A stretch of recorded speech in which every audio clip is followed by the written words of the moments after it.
When we're struggling with stress and anxiety, we chase after the feeling of safety.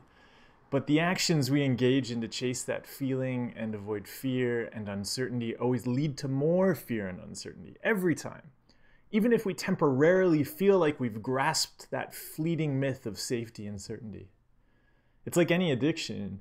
The more you try to get the feeling you want, the more withdrawal you'll experience, until you're left with nothing but the withdrawal, and you've destroyed your life and the lives of those around you, chasing a feeling it's impossible to grasp if you try to grasp it. You'll always be able to think of a rational reason to give up everything for safety. Or maybe for you, it'll be money. You can tell yourself, you know what you're doing will hurt lots of people, but right now you've got to focus on making money. Once you've got all the money, then you'll help people and do things you really care about, right? It doesn't matter what certainty it is that you're chasing. It doesn't matter how good you think that certainty is.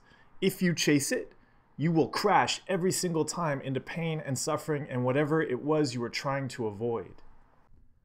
You can see this happen individually when we relapse or sink deeper into mental illness.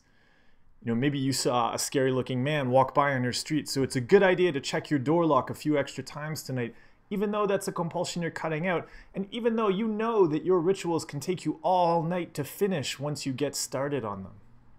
Or you'll feel something strange in your stomach, so you'll just Google illness symptoms all afternoon. It's good to catch problems early, right?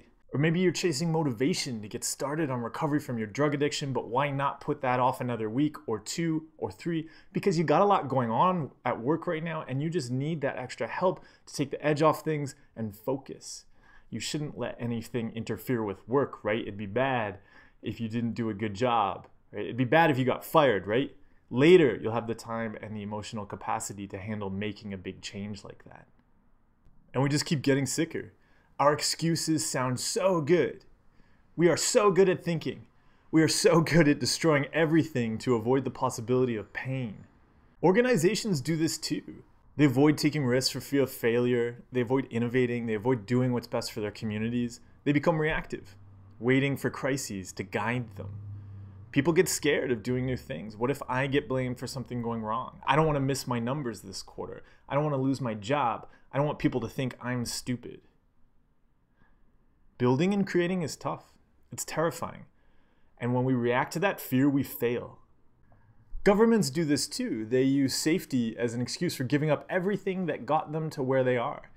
Just like that whispering voice of intrusive thoughts in the head of somebody struggling with a mental illness.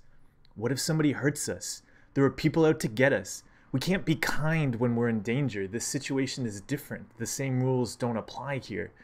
We have evidence that we're threatened. It's happened before. We need to control things right now. Everything is too uncertain. Know that voice whispering in your head about fear and safety is spouting bullshit. Know that voice on the TV shouting about fear and safety is vomiting bullshit. You don't have to react to them. You don't have to put fear in charge of your life. The moment you do, you don't have a life anymore, even if you're still stumbling around. Building health, from a single person up to the largest group, is about experiencing uncertainty and sticking to your values. That's strength. Strength is sticking to your values in the face of fear. That's what actually takes you where you want to go. You can experience uncertainty. You can trust yourself to experience that uncertainty and handle it. You can get hurt. You are strong enough to get hurt. You're not so weak that you have to throw away your health and everything you care for out of the fear of the possibility of pain.